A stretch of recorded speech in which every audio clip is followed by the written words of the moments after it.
गुरुर्ब्रह्मा गुरुर्विष्णु गुरुर्देवो महेश्वरः गुरु साक्षात् परं ब्रह्म तस्मै श्री गुरुवे नमः। अखण्डमण्डलाकारं व्याप्तमेन चराचरं तत्पदं दर्शितमेन तस्मै श्री गुरुवे नमः। या कुन्देन्दुतुषारहारधवला या शुभ्रवस्त्राभिता या वीणावरदण्डमण्डितकरा या श्वेतपद्मासना या ब्रह्माच्युत शंकरा प्रवृत्तिर्विर्देव्य सदा वंदिता सा मां पाः सरस्वती भगवती निशेषजाड्यापहा। वर्णानां शङ्गानां रसानां छन्दसामपि मङ्गलानां च कर्तारो वन्दे वाणी विनायको।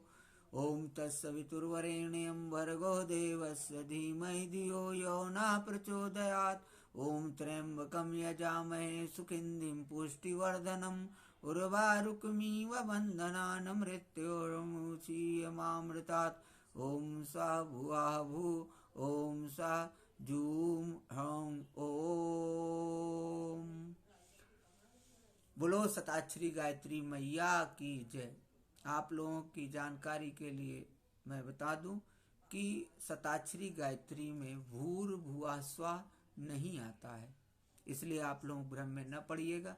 आइए महामृत्युंजय मंत्र के द्वारा भगवान भोलेनाथ का ध्यान करते हैं। महामृत्युंजय भगवान का ओम ह्रौं जूं सा ओम भूर्भुवः स्वः ओम त्र्यंबकं यजामहे सुगन्धिं पुष्टिवर्धनम् उर्वारुकमिव बन्धनान् मृत्योर्मुक्षीयमामृतात्।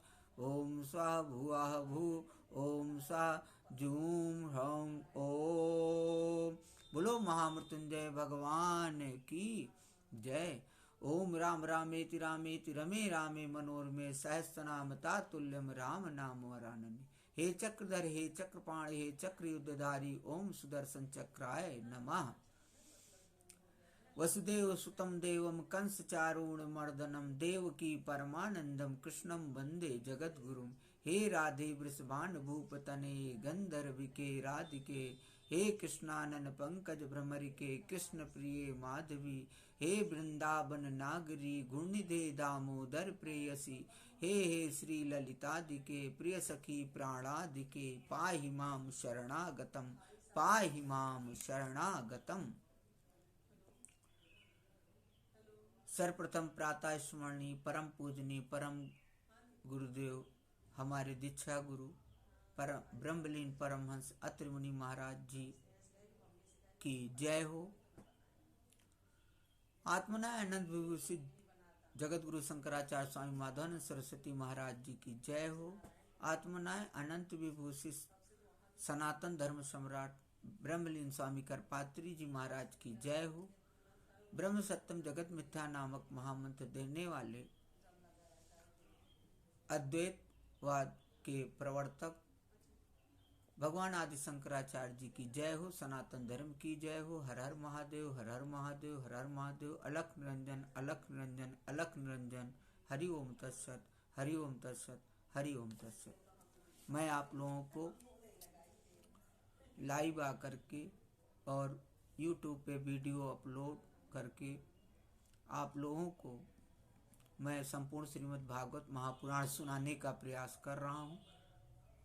उसी कड़ी में इस समय दसम स्कंद चल रहा है, जिसे लीला स्कंद लीला सिंधु स्कंद भी बोलते हैं और श्रीमद् भागवत महापुराण का हृदय भी बोलते हैं।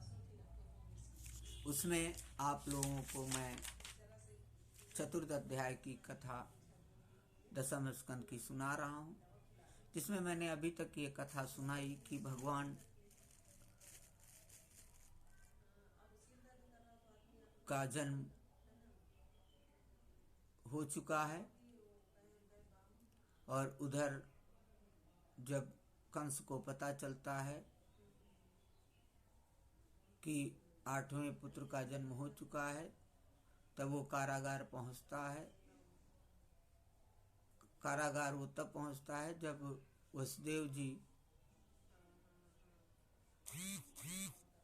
गोकुल में जाकर यशोदा जी के पास भगवान को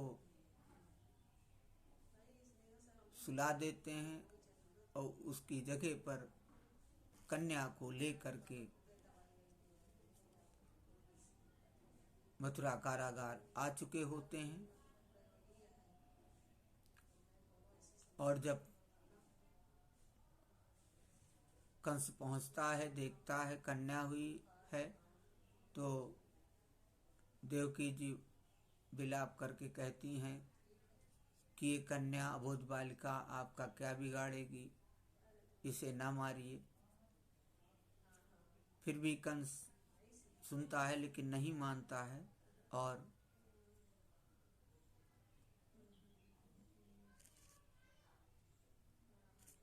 कन्या को ले जा करके एक शिला पे पटकता है, लेकिन उसके हाथ से वो छूट करके आकाश मार्ग पे चली जाती हैं। अष्टभुजा के रूप में माता रानी दिखाई देती हैं और आकाशवाणी के द्वारा कहती हैं कि तुझको मारने वाला जन्म ले चुका है। तो ये जब कंस को सब पता चलता है तो कंस को बड़ी आत्मग्लानि होती है। तो आगे सुखदेव जी कहते हैं कि कंस एवं प्रसानाभ्याम विशुद्धम प्रतिभाषितः देवकी वसुदेवाभ्याम मनुज्ञातो विशद गृहम्।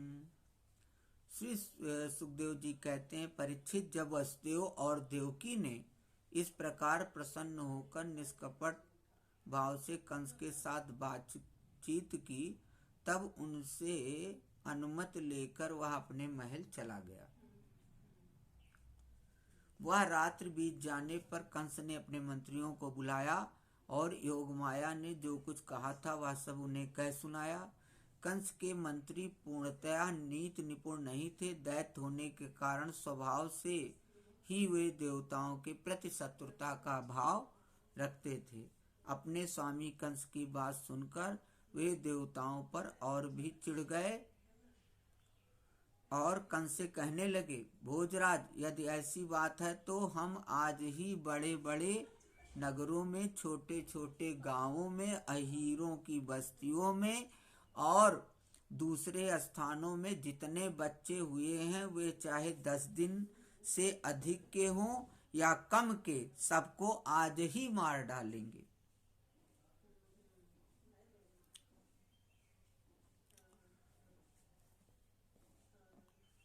किमुद्यमय करिष्यन्ति देवा समरभीरवा।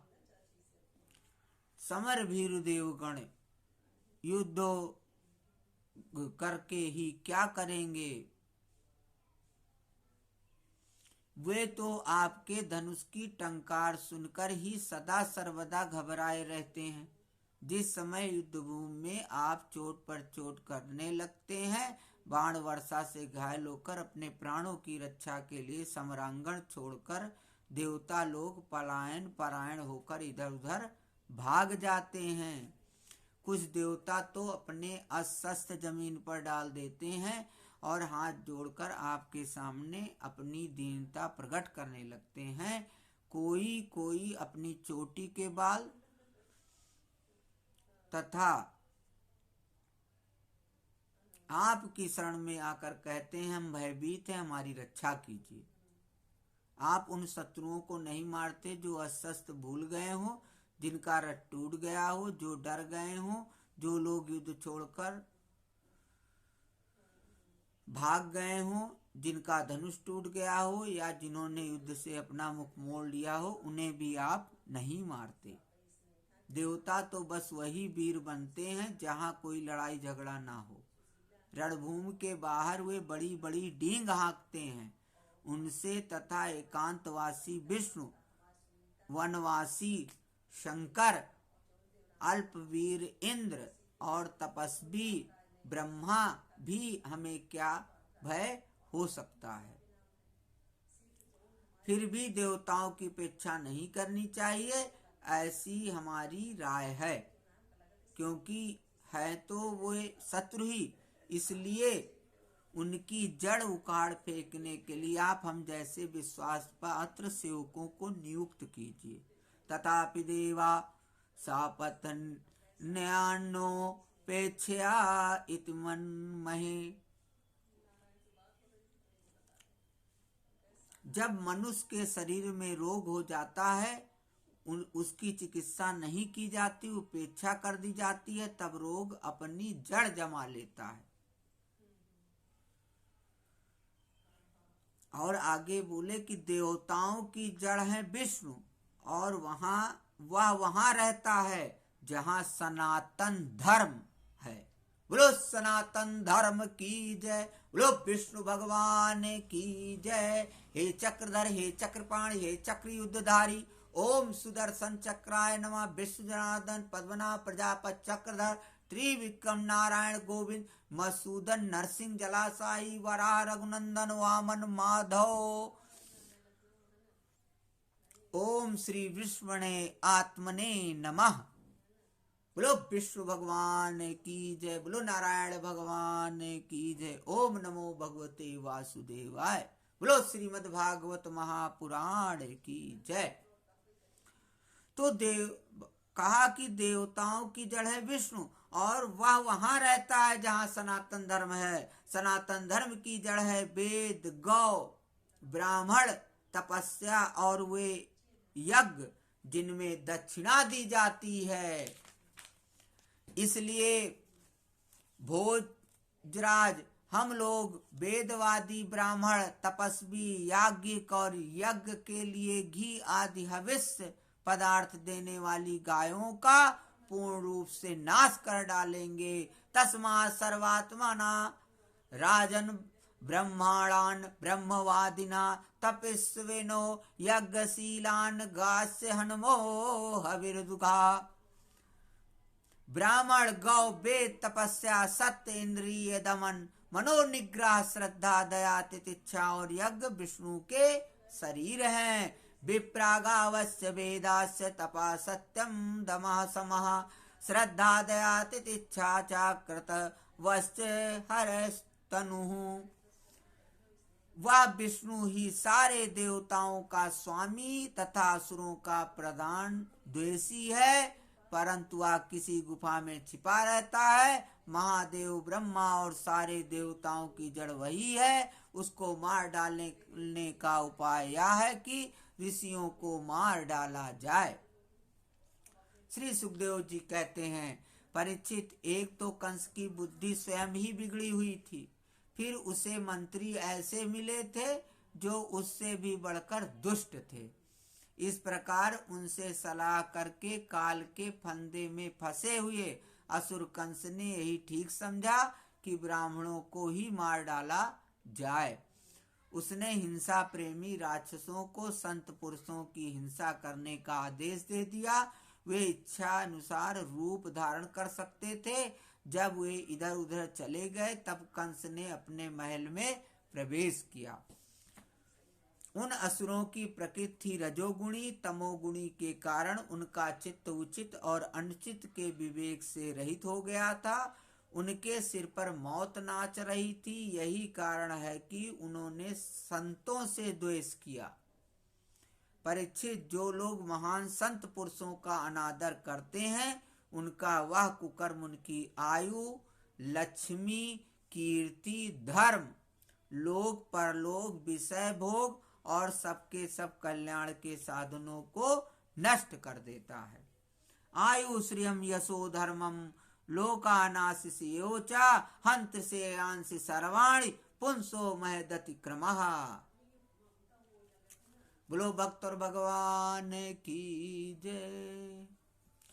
हंसा धीरे धीरे उड़त आकाश, मिलन के दिन आए, अच्छे दिन आए, सुंदर दिन आए। हंसा पहुँचो प्रभु के पास, मिलन के दिन आए, अच्छे दिन आए, सुंदर दिन आए। जीवनम हंसा आत्मनाम प्रभु जी, जीवनम हंसा आत्मनाम प्रभु जी। मिलियो परम प्रकाश मिलन के दिन आए, अच्छे दिन आए, सुंदर दिन आए, अच्छे दिन आए। ओम हंसा सोम हंसा शिवा हंसा शिवा सोहम शिवोहम शिवोहम शिवोहम। श्री कृष्ण गोविंद हरे मुरारे, हे नाथ नारायण वासुदेवा। श्री कृष्ण गोविंद हरे मुरारे, हे नाथ नारायण वासुदेवा। श्री कृष्ण गोविंद हरे मुरारे, हे नाथ नारायण वासुदेवा। श्री कृष्ण गोविंद हरे मुरारे, हे नाथ नारायण वासुदेवा। प्रज्ञानम ब्रह्म अयमात्मा ब्रह्म, अहम ब्रह्मास्मि तत्त्वमसि ब्रह्म। शिवो भूत्वा शिवमजेति। हे चक्रधर, हे चक्रपाणे, हे चक्र युद्धधारी, ओम सुदर्शन चक्राय नमः।